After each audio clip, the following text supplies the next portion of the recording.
uravuze ngo bakunda kukwita Ndimbati. Ndimbati se ko tuzi Ndimbati umwe ukina amafilime mu Rwanda no muri Papa Sava wamamaye, wowe ni wowe Ndimbati bajya bavuga se? Oya ntabwo ari we bajya bavuga, ariko nanjye niko banyita. Nawe niko bakwita. Ugerageze kuzamura ijwi kugira ngo abantu bakumve neza. Uravuze ngo bakwita banyita Ndimbati. Ni Ndimbati OG se, ni Ndimbati Pirate, ni Ndimbati nani? None Valence, kuki bakwise Ndimbati mbere yuko dukomeza mu bindi byose? Bakwise Ndimbati bivuye he? Ese muri make turamburira utubwire kuko nge nacyafite amatsiko sindamenya impamvu bakwita Ndimbati. Banyise Ndimbati nabyiswe n'umuntu wabanaga dukorana bijyanye n'ukuntu nanganaga, ibiro nari mfite, ukuntu yambonaga, araza kunyita Ndimbati. Bivuze ngo yarebye ibiro byawe n'ingano yawe ahera kwita Ndimbati. Bishatse kuvuga iki? Ingano yawe se n'ibiro byawe bya umuntu kuvuga ngo umuntu ashobora kureba uwo ari we wese uko angana asaga hera hamwita izina Ndimbati. Muri make bishatse kuvuga bijyanye n'ukuntu hari ukuntu nyine kwa ko twari tumenyeranye tubana mu buzima busanzwe. Yego. Yaravuze ati kwako hari ibintu Ndimbati yigeze gukora, akora ikiganiro na Papa Sava. Muri make naho izina ryaturutse. Naho byavuye. Ndimbati yavugaga ko byamunaniye kandi abyemeza. Abyemeza kandi babona abishoboye kurusha abandi bose. Abishoboye kurusha abandi bose. Ariko bakajya avuga ngo byaramunaniye. Hanyuma noneho wowe muri icyo gihe nawe wari ubishoboye cyane. Nari mbishoboye kandi nari mfite ibiro biri hejuru bijyanye n'uko nanganaga muri icyo gihe. Muri make wari umusore rwose nawe ubyumva pe. Kabisa. Wumva ubusore bwawe bwaraturukaga ku kurya se? Nararyaga kandi nakora siporo. Ugakora siporo. Uvuga kurya no gukora siporo byatumaga rwose uwo muntu ufatika. Munaga ibyo bihagije nkora siporo. Yego. Hanyuma bamunini. Abariho bahera bakwita Ndimbati. Ariko se ngiye ko ndebye no kwisura ahubwo bwagira ngo Ndimbati harimo akantu murenda gusa. Ibyo byo nta babya babikubwira. Umukozi wo muri restaurant. Ni umukozi ukora muri restaurant. Wo muri restaurant. Muri restaurant abakozi batandukanye, hari abaseriva, hari abakora mu gikoni nyine, donc aho bita ba chef, aba ingeri zose. Wowe ukora mu kihegeka? Wowe ukora mu gikoni. Mu by'ukuri muri make n'uvuga ngo uzi guteka. Uzi ko bya bindi bakwise wa mugani impamvu wabashaga kurya ashobora kuzi no guteka.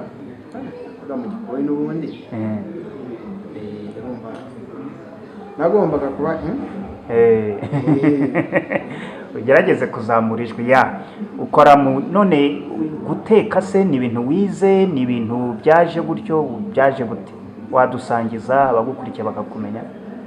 Guteka yaje kubera ntabwo nshobora kwiga indaya aho wayisanga hose ntiwayigura.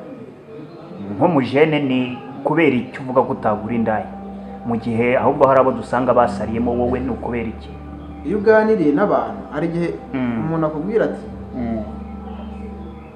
ntabwo wabasha kuzageza igihe uzagira igitekerezo cyo kuba umuntu w'umugabo ukiri aho ngaho nawe bashiki bacu reba hano. Ariko nanone iyo uganiriye n'undi muntu mukuru nta muntu ukubwira ko yabagiyemo ngo avuge ngo byari byiza. Niyo mpamvu ugomba gufata umwanzuro ukitwararika. Ku bwawe ni akahe kabi ko kujya mu ndaya nk'umusore cyangwa umuntu w'umugabo? Ingaruka zo kujya mu ndaya kuri we ni nk'izi? Nk'umusore ntabwo warashije ku ntego umbwire ni nk'izihe mbogamizi umujene ukiri muto ahura nazo muri Kigali ku buryo avuga ati rwose ibi bintu birangoye, ibintu birankomereye, nubwo agomba gushyiramo agatege akiyuhakuye, ariko ni nk'izihe mbogamizi umujene ahura nazo nawe bavuga uti 1 2 3?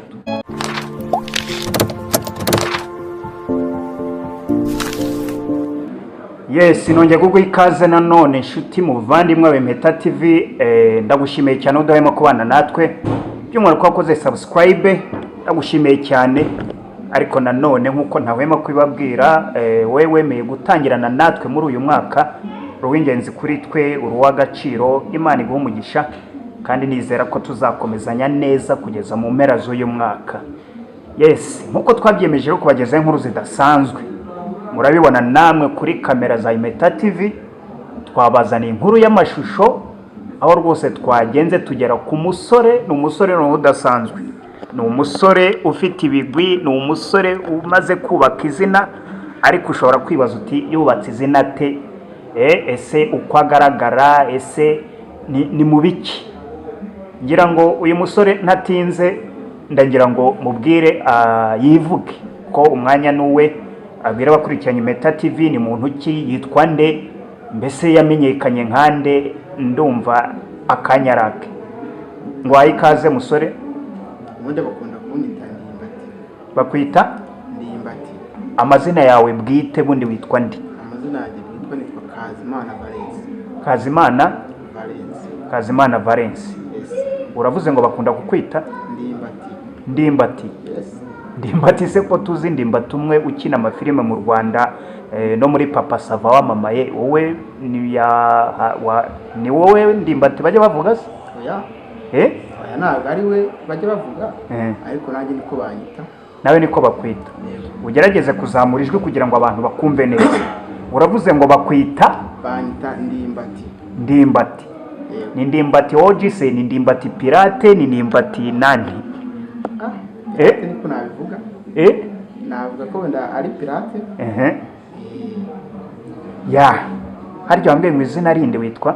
Kazimana Valence. Valence. None Valence, kuki bakwise Ndimbati mbere yuko dukomeza mu bindi byose? Bakwise Ndimbati bivuye he? Ese muri make turamburira utubwire, kuko njye ndacyafite amatsiko sindamenya impamvu bakwita Ndimbati. Banyise Ndimbati nabyiswe n'umuntu babanaga dukorana, bijyanye n'ukuntu nanganaga, ibiro nari mfite, ukuntu yambonaga, araza kunyita Ndimbati.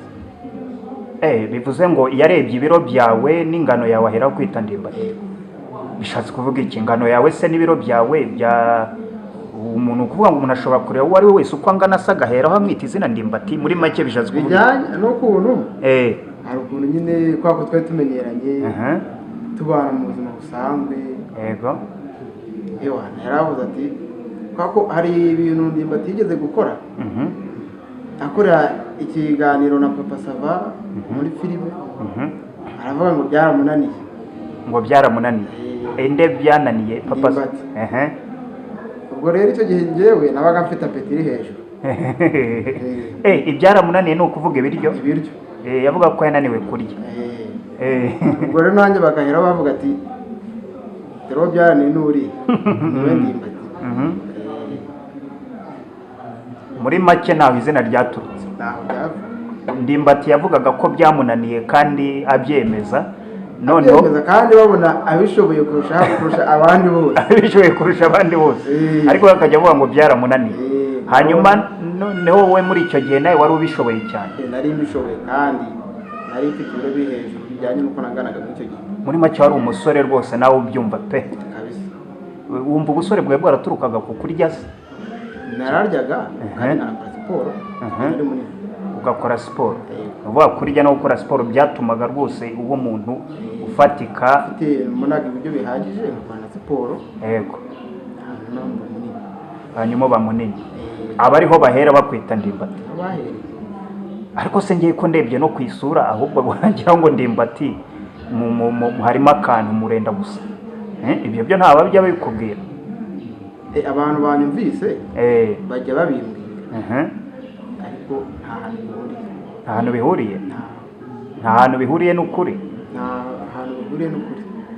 Ndimbati se no mu buzima busanzwe nibuza wowe hari aho muziranye wenda mwahuriye cyangwa se mwari mwahura mu buzima bwawe? Ntabwo turahura. Umuzi ute nyine? Umuzi nkande? Ubona mu mafilime. Mu mafilime umuzi gusa? Muri make izina ryaje kwamamara gute se kugira ngo noneho abantu bose usange barakwita Ndimbati Ndimbati, kugera ubwo noneho nawe usigaye uhita bakwita Ndimbati nawe ukabyemera?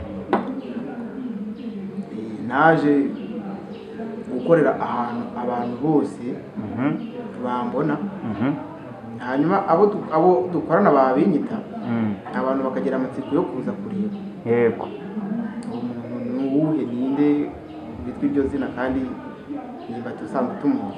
Ndimbati asanzwe azwi nk'umukinnyi wamamaye mu mafilime. Abantu rero bakunda bakaza kureba bakuvugisha se ukabyitwaramo tukabasubiza iki?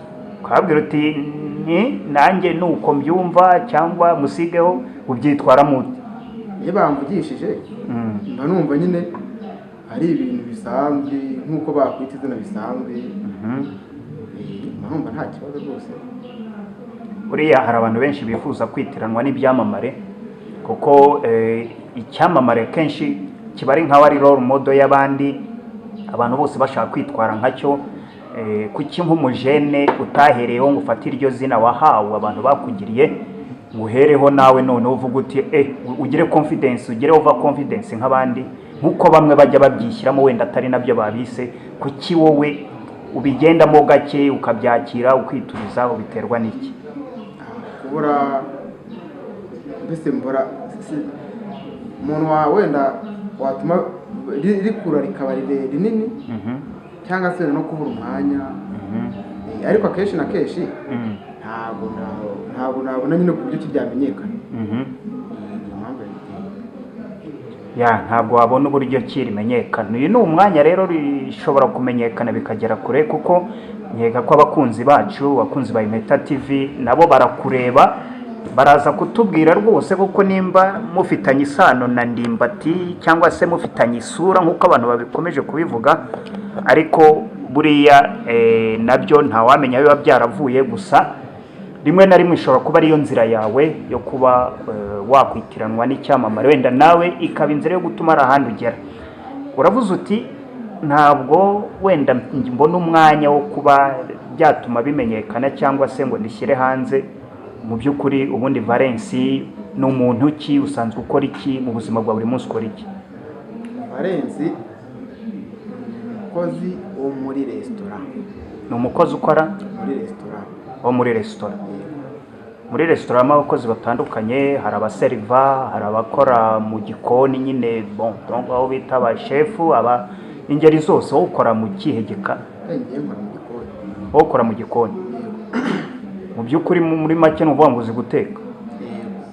Uzi ko bya bindi bakwise wa mugani impamvu wabashaga kurya ashobora kuzi no guteka? Mu gikoni n'ubundi nagombaga kuba ugerageze kuzamura ijwi. Ukora none guteka se ni ibintu wize, ni ibintu byaje gutyo, byaje gute? Wadusangiza abagukurikiye bakakumenya. Guteka yaje kubera nanjye narakuze nza ngera igihe nzi Kigali. Yego. Navukiye mu ntara, ni ibintu bisanzwe ku bantu benshi. Nje Kigali naruhukiye muri resitora, niho nakoze bwa mbere na n'ubu nkora. Rero kwa gukorera muri resitora nagiye mpamenyera ibintu byo guteka. Yego. Bituma nanjye ndi umukozi wo mu gikoni. Bituma umukozi wo mu gikoni ku buryo none usigaye ubikora nk'umwuga. Yego. Nibyo bigutunze mu buzima bwa buri munsi? Se Valens uri umugabo, uri umusore, uracyari umujene cyangwa warubatse? Ndi umujene. Uri umujene, ntabwo wubatse. Ngaho nguko rero nk'uko mumureba Valens ati ndi umujene, sindubaka, nkora mu gikoni, nzi ibyo guteka, narabikunze mbimazemo igihe. Hakaba hari niyongereho agakeregeshwa ko kuba banyita Ndimbati. Ati njyewe nshobora kubyita Ndimbati pirate, ariko nta mpamvu yo kuba pirate. Ushobora nawe kuba Ndimbati ku buryo bwawe kandi ukubaka izina mu ngeri zitandukanye. Bagize urumva nirye njye n'umwitirwa kandi none Valens eke Ndimbati, mu buzima busanzwe nk'umujene uba muri Kigali ukora mu gikoni, ese ubuzima ubona buhagaze gute nk'umusore wavuye mu ntara akaza muri Kigali, ariko kugeza ubu akaba akora mu akazi ahemberwa birumvikana mu gikoni? Ubuzima ubona buhagaze gute nk'umwana w'umusore w'umujene? Kuba hano muri uyu mujyi ntabwo ari ibintu byoroshye. ntabwo ari ibintu byoroshye. ntabwo ari ibintu byoroshye. umuntu nyine arihangana, twihangana ibintu bimwe na bimwe kugira ngo nyine ubone ko bwacya bwitwa ejo. ni nk'ibiki umuntu yihanganira se w'umujene muri Kigali, kuvuga ngo ubuzima buragoye, nkeka ko nta na hamwe ubuzima butagora, ariko nk'umujene ni nk'ibiki uvuga wihanganira muri Kigali kugira ngo buke bwitwa ejo? kugira ngo hari igihe urabizi ko i Kigali nta muntu n'umwe, abantu benshi abenshi ntabwo tuba dufite inzu tubamo, tuba tubaho mu buryo bw'ubukode, bwo gukodesha. urumva ugomba kumenya ko buri kwezi ugomba gukora ibindi byose, ariko ugomba kuyabona. ugomba kubona aya nyiribyondo nk'uko bajya babikuvuga. ugomba kuyabona. ariko izo ngira ngo ni inshingano z'umupangayi uwo ari wese aba agomba kumenya ko agomba kwishyura ukwezi byanga bikunda. ariko mu gihe twari tuba mu ntara, urabizi mu ntara wowe nyine ubyuka ukajya ku kazi ugataha mu rugo ugasanga batetse, nta bindi. ugeze muri Kigali usanga ni ukwikoca. ni ukwita ku kima. muri make ati ubuzima buragoye muri Kigali, ariko nta kundi, ni rusange. nkeka ko ngira ngo n'abandi bose muganira bakubwira ko ubuzima butoroshye muri Kigali, ariko nanone use wahitamo gusubira mu byaro ngo Kigali ubuzima burakaze? kereka wenda mbona ariyo mahitamo. ubona ariyo mahitamo? kuko ntabwo nshobora kuba i Kigali nta kintu mpakora. nta kintu wakora? ariko se ubundi birashoboka ko umuntu ashobora kuba i Kigali nta kintu akora? hari igihe umuntu abura akazi. abura akazi? umuntu abura akazi, ibintu bikanga. ibintu bikanga kandi Kigali utakoze nawe urabyumva. ni ibibazo, ntabwo biba byoroshye. none se ese i Kigali uhamaze nk'igihe kingana iki? ndakeka imyaka 5 yaruzuye. watangiye wa gatandatu. none Ndimbati nk'umusore, ntabwo warashije ku ntego umbwire ni nk'izihe mbogamizi umujene ukiri muto ahura nazo muri Kigali, ku buryo avuga ati rwose ibi bintu birangoye, ibintu birankomereye, nubwo agomba gushyiramo agatege akiyuhakuye, ariko ni nk'izihe mbogamizi umujene ahura nazo nawe bavuga uti 1, 2, 3 muri Kigali, mu buzima bwo muri Kigali? wambwiye ibijyanye no gukodesha, ariko izindi ni nk'izi. hari igihe umuntu ahura n'abandi bantu batandukanye, bakaba bakwigisha ingeso zitari nziza. ibyo byose kubikontorora nabyo ni bimwe mu mbogamizi umuntu yahura nazo. ushobora gusanga zitoroheye umwana w'umujene. kandi urabona ko ndi muto ku buryo nyine biba bigoye kugira ngo witwararike mu bintu bimwe na bimwe. urubyiruko rwinshi usanga rwarabaswe n'ibiyobyabwenge, urundi rwibera mu buraya, urundi rwibera muri betingi, ugasanga nibwo buzima babamo muri Kigali. ese urubyiruko rubaho mu buzima nk'ubwo waruvugaho iki? ibintu nk'ibyo byose ugerageje kwitandukanya n'ibintu bafata biciye mu mwuka, cyangwa se indaya sinayigura aho nayisanga hose. ushatse kuvuga? ntabwo nshobora kuyigura. indaya aho nayisanga hose. aho wayisanga hose ntiwayigura? nk'umujene ni kubera iki uvuga ko utagura indaya, mu gihe ahubwo hari abo dusanga basariyemo, wowe ni ukubera iki?